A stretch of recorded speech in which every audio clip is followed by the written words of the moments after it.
Salah satu derby terpanas Amerika Latin adalah Fla-Flu antara Flamengo dan Fluminense.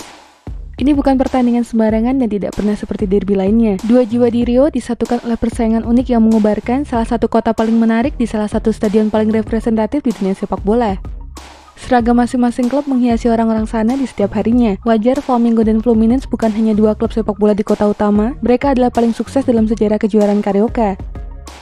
Jangan lupa tekan tombol subscribe dan lonceng untuk mendapatkan notifikasi dari Epic Football.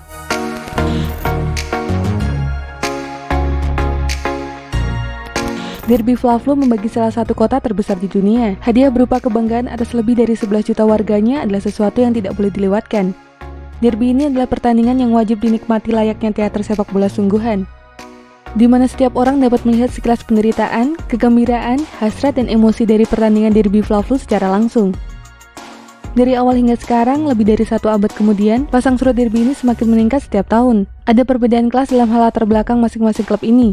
Flamengo dikenal lebih merakyat walaupun masih perpecahan dari Fluminense. Kesebelasan sepak bola mereka sering latihan di Pantai Russell berbarengan dengan cabang olahraga dayung. Latihan di pantai selalu disaksikan penduduk setempat yang notabene rakyat berekonomi bawah dan kurang suka dengan gaya hidup tinggi orang-orang Fluminense. Kebanyakan dari mereka didominasi bekerja di buruh pelabuhan dan mayoritas berkulit hitam yang pada waktu itu termarginalkan oleh mayoritas kulit putih. Juga termasuk termarginalkan dari orang kulit hitam kaya raya di Brasil. Tidak heran jika para pendukung Flamengo lebih bangga dengan kesebelasannya sendiri daripada tim nasional Brasil pada waktu itu. Perlahan penduduk setempat yang memberikan dukungan kepada Flamengo lebih banyak daripada Fluminense. Sampai sekarang pun Flamengo masih jauh lebih populer daripada Fluminense dengan 39,1 juta pendukungnya. Tapi sejujurnya tidak ada yang peduli lagi sekarang. Sebab yang mereka pedulikan sekarang hanyalah pertandingan sepak bola yang mengasyikkan di antara dua rival. Di salah satu pertandingan paling ikonik di dunia dan didukung oleh serangkaian basis penggemar yang tahu caranya berpesta. Mereka juga tahu caranya mengatur suasana hati, menunjukkan cinta dan dukungan kepada klubnya masing-masing. Persaingan antara pendukung Derby Fla-Flu selalu dinanti-nanti dengan penuh semangat dan cukup sengit di luar lapangan. Meskipun dukungan yang terlalu berapi-api dari mereka terkadang mendekat kepada kekerasan dan kekacauan. Maka dari itu sterilisasi penonton antara pendukung tersebut dilakukan selama 2 jam sebelum atau sesudah pertandingan. Masing-masing kubu bertarung menggunakan tangan kosong, pisau, botol, senjata api bahkan bom buatan sendiri jika bentrokan sudah terjadi. Hal itu membuat kekerasan antara pendukung telah menginfeksi Derby Fla-Flu yang punya sejarah sepak bola indah ini. Pertempuran perang yang tidak ada habisnya. Keduanya mencintai kota yang sama, Rio de Janeiro, yang membiarkan dirinya dicintai dan bersenang-senang menawarkan kepada semua orang tanpa memberikan dirinya kepada siapapun, ujar Eduardo Galeano, jurnalis Amerika Latin yang mendefinisikan konflik abad ini seperti dikutip dari Coach Martine on Air.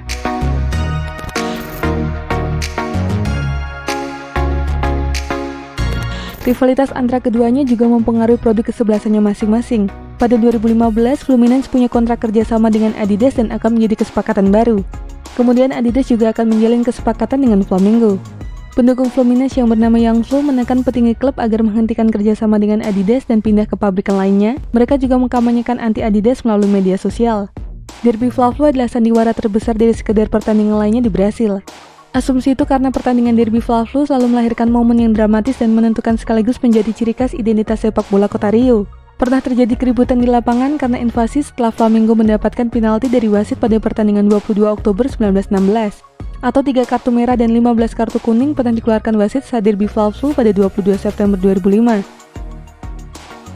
Sementara laga yang paling representatif adalah yang digelar pada 25 Juni 1995, tepatnya pada pertandingan terakhir kejuaraan Brasil musim itu.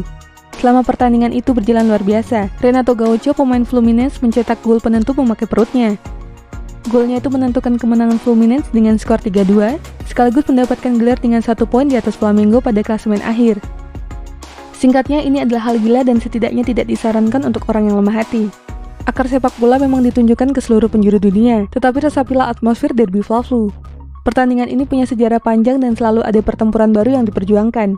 Di sisi lain, Derby Fla-Flu mampu mengubah tontonan sepak bola menjadi seperti karnaval.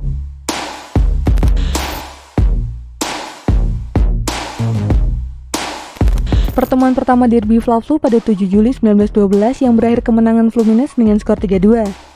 Sejak pertandingan itulah pertemuan Flamengo dengan Fluminense memiliki nama Derby Fla-Flu yang diciptakan oleh jurnalis olahraga bernama Mario Filho. Ia juga salah satu orang yang memberikan nama Stadion Maracana juga sebagai simbol kebesaran persaingan di sepak bola Brasil.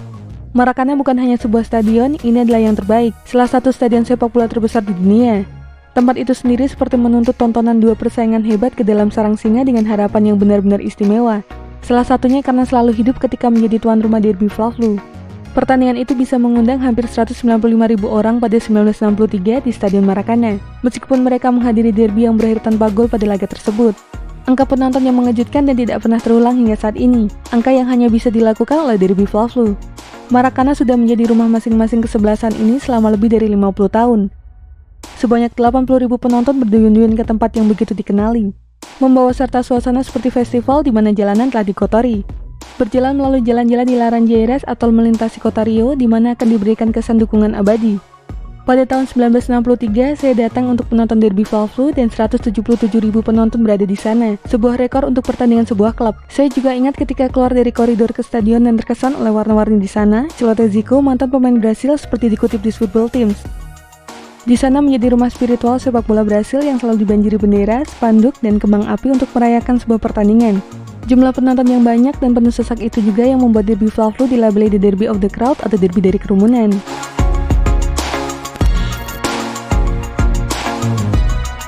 Dan itulah informasi mengenai dunia sepak bola dari Epic Football. Jangan lupa untuk like, share, dan subscribe.